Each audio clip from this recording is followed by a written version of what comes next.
Criminal gangs, this is from CBS News, criminal gangs more powerful than Haiti's state security forces have attacked prisons and the airports serving the country's capital, forcing businesses and schools to close and driving in an estimated 15,000 people from their homes in Port-au-Prince. On March 12th, Prime Minister Ariel Henry announced that he would resign once a transitional presidential council was created, capitulating to international pressure as his country faced what some experts had already labeled a low-scale civil war. The UN top human rights official had warned days earlier that the situation in Haiti was beyond untenable, noting that more than basically 1,200 people had been killed since the start of 2024 alone. What's happened recently in Haiti? The latest episode of major violence flared up on February 29th as Prime Minister Henry flew to Kenya to push for UN-backed development of a police force to help fight the gangs. There are only 8,000 police members in Haiti. And if you don't understand why that's significant, there's 11 million people in Haiti. So 8,000 police force is not a lot for 11 million people. Anyway, prominent gang leader Jimmy Barbecue Cherezier announced that his group G9 was joining forces with other groups to force Henry to step down. On March 5th, with Henry still in his role, though not in the country, Cherezier warned that if the prime minister didn't resign and the international community continued to support him, quote, we'll be heading straight for civil war that will lead to genocide. Goes on to say, either Haiti becomes a paradise or a hell for all of us. It's out of the question for a small group of rich people living in big hotels to decide the fate of people living in working class neighborhoods. Okay.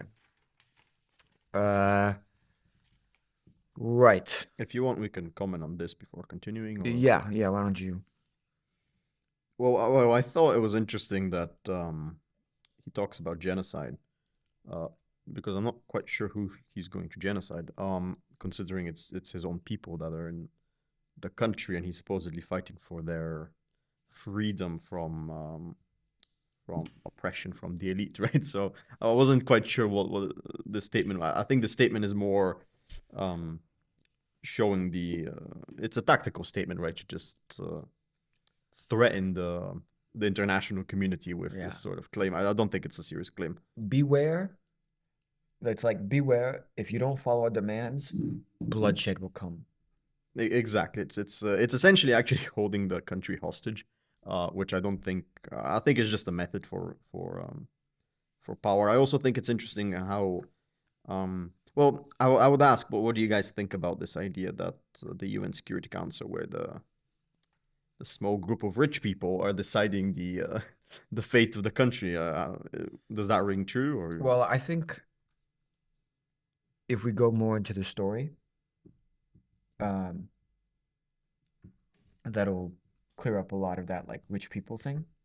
Sure. But I think the short answer, what I'll say is, it has its roots in the history of Haiti. I'll talk about it. I'll circle back to that question. I promise. Yep. Okay. So yes. Government corruption is at the root of Haiti's long-standing instability. The small nation has grappled with violent political unrest for 20 years, and there were powerful earthquakes in 2010 and 2021, which severely hurt residents. These latest round of attacks began when the Prime Minister, Henry, decided not to hold elections, which pissed off a lot of Haitians and sparked the gang uprising.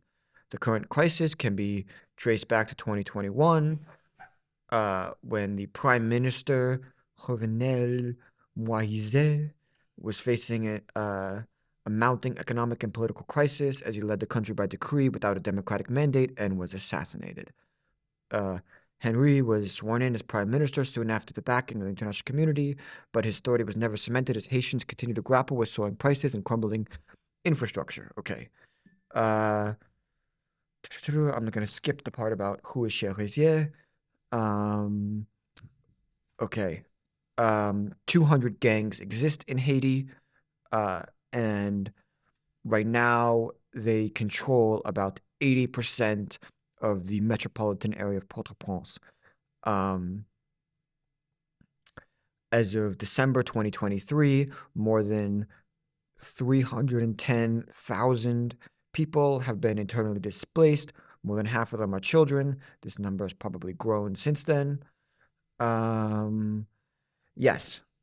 Finally, I'll come to why Haiti is so poor in the history. So, number one, uh, the U.S. worked to isolate Haiti after it was independent during the 19th century and violently occupied the nation for 19 years in the early 20th century. Um, Also, when the U.S. officially left Haiti, it still controlled its economy until 1947 and gave away 40% of its economy to the U.S. and France. So it gets worse. Um, okay. Also, in July of 1825, the French King Charles X sent an armed warship to Haiti to basically demand that Haiti pay the France reparations for freeing itself from slavery, which amounted to around 20 to 30 billion dollars today.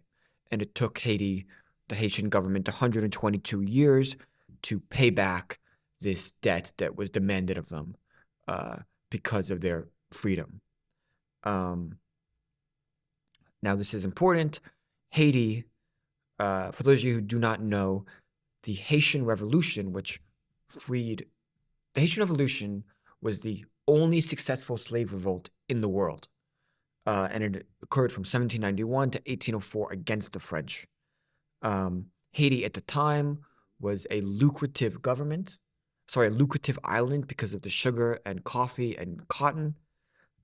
And at the time, 90% of the population of Haiti was slaves, mostly from Africa.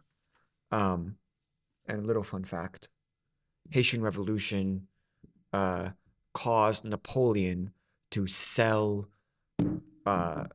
what was known as a Louisiana Purchase to Thomas Jefferson because he needed extra money for his conquering Europe. So I think that Haiti's history, not just the fact that the US and France had been taking a bunch of the country's money for a long period of time, but also the fact that Haiti is traditionally a nation of slaves, really, or now descendants of slaves, um, I think plays a big role in those comments that he's making about we're not gonna, like I think he's purposely echoing a lot of the sentiments of the Haitian Revolution when he says that. Mm-hmm. Yes, I was aware of the little known fact actually of the Louisiana Purchase and the Really? Haitian Revolution. Yes, well, mostly because Napoleon's involved. Um, yeah. So what's the question? I guess. Well, that was an answer to your question. Okay. Yes. And also, I should say that the government has been accused of corruption for a long time, and um, not only not doing enough to stop the gangs, but also giving them money Yeah, and helping and this them. is also the international governments, not just the government in Haiti, right? So here it says that it's talking about basically that the current prime minister is elected, but not really.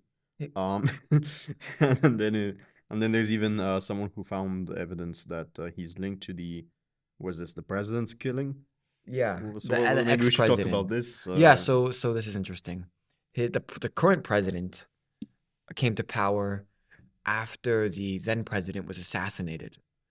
And somebody in the cabinet found evidence basically saying that the current president was linked to the assassination of the former president. And when he did that, that guy was fired. Um, so it's plausible that this, and also this current president is backed by the U.S. and the international community, which I think has pissed off a lot of Haitians because they're like, this guy came to power in what was likely a scam. He likely killed off his predecessor to become president. Why are you giving him legitimacy? Yeah, and this is also said by the U.S. Special Envoy to Haiti, right, Daniel Foote, when Yeah. he resigned. So clearly, well, I don't know. You should speak more on the issue, but what should the U.S.'s involvement be here, and how does it go now when there's when he's still not being able to get back to the country, right, from Yeah. his return Yeah. trip from Kenya? Well, here's the problem. He's resigned. Um, he doesn't. He's not in the country. There's no government right now. The gangs have control of the airports, um, most of the metropolitan capital region. Um, so there's gonna have to be some kind of, either there's two options I see. Either you go in with an international community. I think the prime minister had been asking Kenya to send police force to Haiti to help fight the gangs. Uh, so either you send in a bunch of people from the international community to fight the gangs, and there's a huge war in Haiti between the international police force and the gangs, or you make concessions to the gangs, uh, and strike a deal with them to stop the killing, stop the fighting, in exchange for doing what they ask in terms of who leads the country. Well, I think there's probably another option, which I think actually I thought the US's response to this current situation, the one I read in the article, was probably the best response that you could give, which was to hold elections and to make sure that they're actually held properly. Because obviously you don't want to, I mean, um, what's justifying the actions of the gangs at the moment are obviously the injustices of the system, that of the government, right, which is backed by the US um, and the other international community, right? So I think that would allow both for the establishment of a proper government, and they would also put an ultimatum to the gangs, right? Because if they want to continue their free way of life, which is to do whatever they want and have all the power, they would have to now do it against the freely elected government, right? They would actually have to say, well, that's actually not what we want, and they would be forced into making an explicit statement. I think that's the main concern, obviously, if you do agree that this prime minister was or president was an actual like bad factor, and I think he probably is, because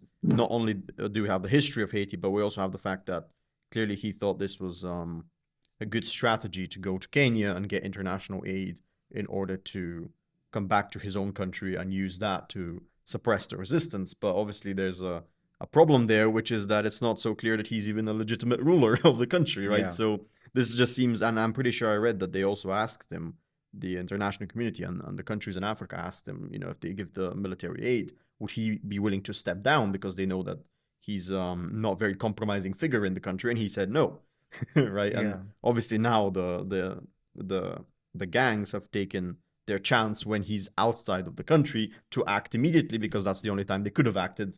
Otherwise, they would have been up against a more sizable military. Mm. I think that's a good response.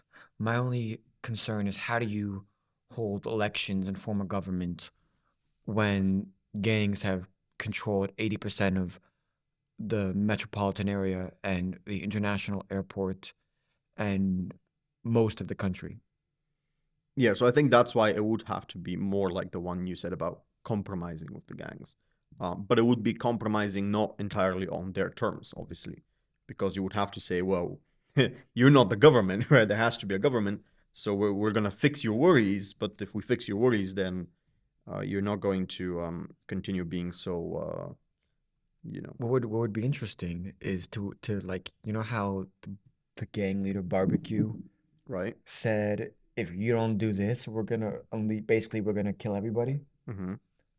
What if the international community said to them, well, if you don't do what we say, we're gonna send in like, you know, the Navy SEAL team, and we're gonna send in all these guys, and you guys are gonna be the ones shedding blood.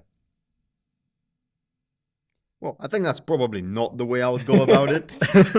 Just because I think the grievances that people have in the country is precisely the action of the international community in support of suppressing the Haitians. So there has to be this sort of idea of working with them. I mean, if they really control this much of the country, I mean, you can't really Yeah, I don't see this going well if you just go in and try and. I I don't. mean, they know their country better than It's true. any other army would. And if there's one thing the U.S. has learned over the years, it's they do not win guerrilla warfare fights. Yeah, and it's interesting to me though. I don't think that's I don't think that's debatable. No, I think that's a fact. I mean, just look at Vietnam. Yeah, Um, I think it's interesting Okay. though the willingness. Go ahead. I was gonna say we should get President Lee to weigh in here. Yes, yes. What? No, no, I'm just saying you could learn from the Philippines. It's true, but I was gonna say President Lee, if you were, uh, they gave you the reins to make the decision, what would you do? Decision for what? I mean, what do you do? For what? What do you to deal with this issue? What issue? What issue? What issue? Well, the The one we just spoke about for like 10 the minutes. crisis in Haiti, right? In So, Haiti. but are you talking about the president of America or the prime minister of Haiti? You're in a room. Yes. Yeah, but But you what just what named- country you is he just the leader titled of? me as That's what Yeah, he's president. asking. I'm gonna say, Yeah. you're part of the former government of Haiti. You're in a Okay. room with leaders from all across the world Mm-hmm. and people high ups in the Mhm. Haitian government. Mm-hmm. And they say, Mr. Lee, we want you to take control of this situation. Lead us. Tell us what you need us to do. Tell us what you need to do, and we will follow your orders. What do you do? What do you say to them? Well, probably in that case, I will first make sure whether am still popular or not, whether I can still represent the Haitian people or not. The non-gang people love you. They love but you. It seems that from the record, most of people actually are gang people. If you're just saying non-gang people love me, then that's No, no, the no, no, no, no. minority. Just because they control 80% of the country does not mean it's 80% of the population. But I think he is raising a very good point, which is that we actually don't see the side of the normal Haitian person here. We're Yes, only seeing the yes. side of the gangs and the government. Well, I think 310,000 people displaced because of the gangs in 2023, and then probably more now. Probably they don't love that.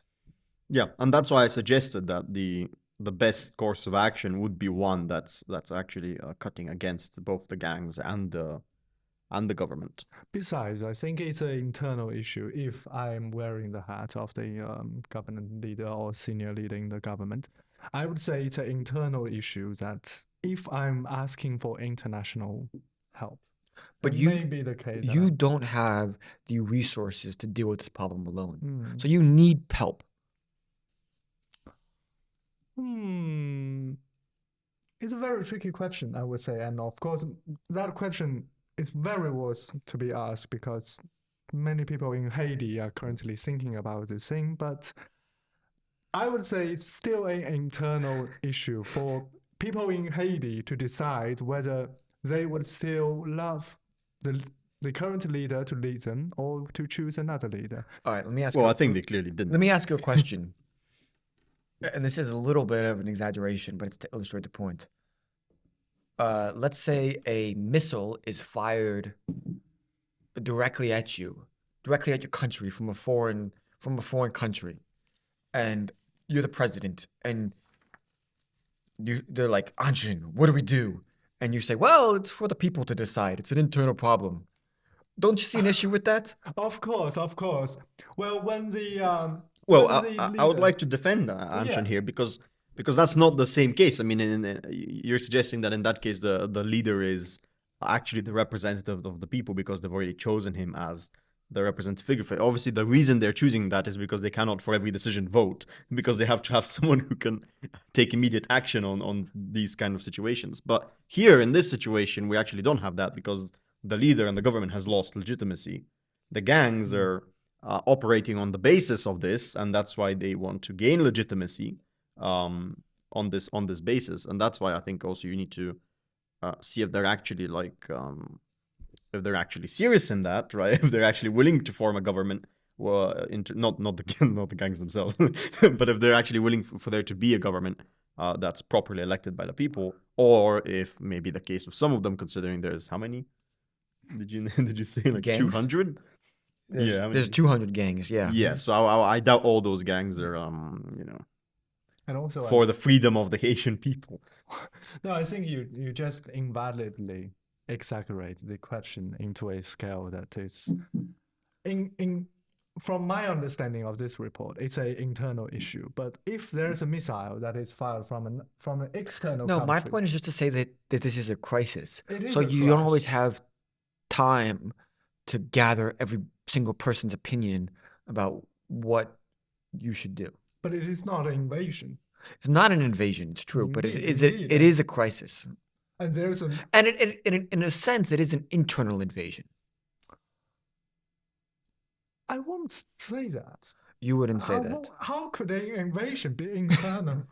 Well, I think this is the peculiar thing about the situation. I mean, if it's any other situation, right? Simply the government has lost control. There's rival gangs who have the control, they have the ammunition, they have the weaponry, so they would surely just become the new rulers, right? They'll become the new government. But obviously here we have the pressure of the international community, and that's why the situation has become this sort of thing where they can't actually be the new government because then it would be a usurpation of power, which would be illegal. So Yeah. so my question would be like, to what extent, I think that this is also Anshan's point, is to what extent should other countries be involved in this, which is an internal affair of another country, and if they should be involved, exactly, like how should they be involved exactly? Should they be setting up an election? Should they be going in, as you said, as one of the options and trying to go after the gangs? Like what is the most prudent way of acting? I think that's the main question here, and I just find it really interesting that when the US is involved in other countries, sometimes we have this argument where if you go into a country, you have a dictatorship, or you have a bad government, then you should remove them. I'm not going to name any countries, but I think some people could probably figure out what I'm talking about.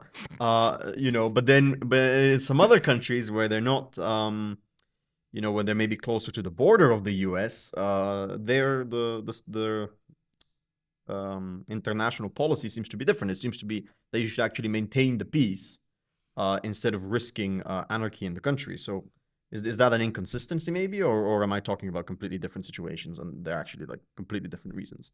No, I think that's well,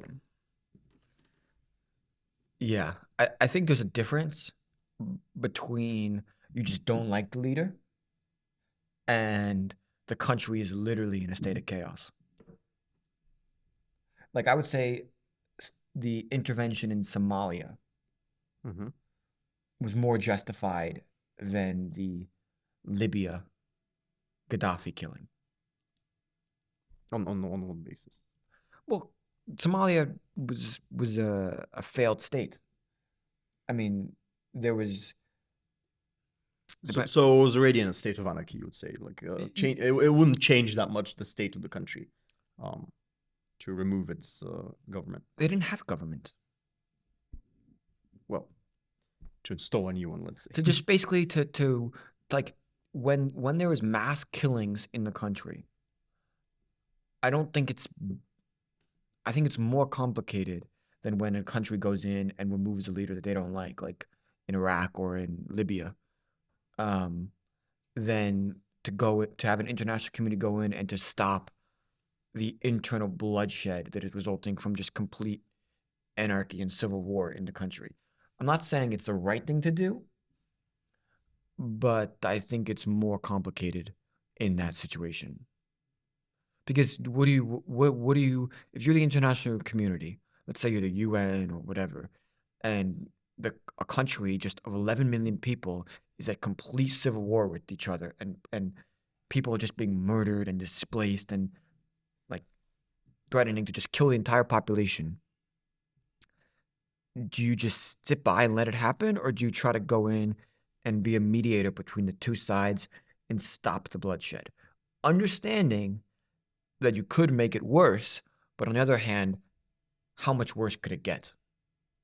Well, I think there's a big question here about whether, because people like talking about this international community, but when you're actually getting down to it, it's not the really US. right. It wouldn't just be an international community. It would be the so-called great powers, right? And even in most cases, it wouldn't even be all of them, right? It would just be the particular one which is at that moment affected by the current situation. And Haiti is obviously the closest to it. Even in the article, they say that. They say, how could this be happening 700 miles away from the US, which I thought was an interesting point. Like, why does that matter if we're Yeah. just evaluating Haiti on its own merits? Obviously, we're not evaluating Haiti only on its own merits.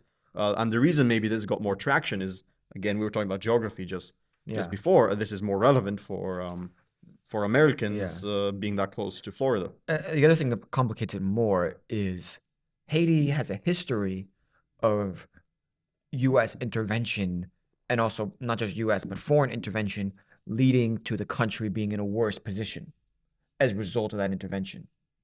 Right. I So- would say obviously the French history and The French and the U.S. history towards Haiti have resulted in the country being much, much worse off. So then, why would the people then be like, "Oh yeah, U.S., please come in and save us"? You know, like I can't imagine that a lot of people would trust the U.S. to do that in that situation. Yeah, and that's what I mean. If we're looking for, well, I guess that's one of the questions. What should the goal of the resolution be? Should it be for the benefit of the countries surrounding Haiti, or should it be for the benefit of Haiti? Right. Obviously, an ideal answer would be for both. Yeah.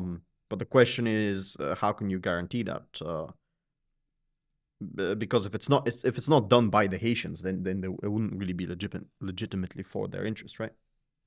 One would think, presumably. Yeah. Maybe I'm presuming too many things, but Look, it's a very difficult situation for a reason.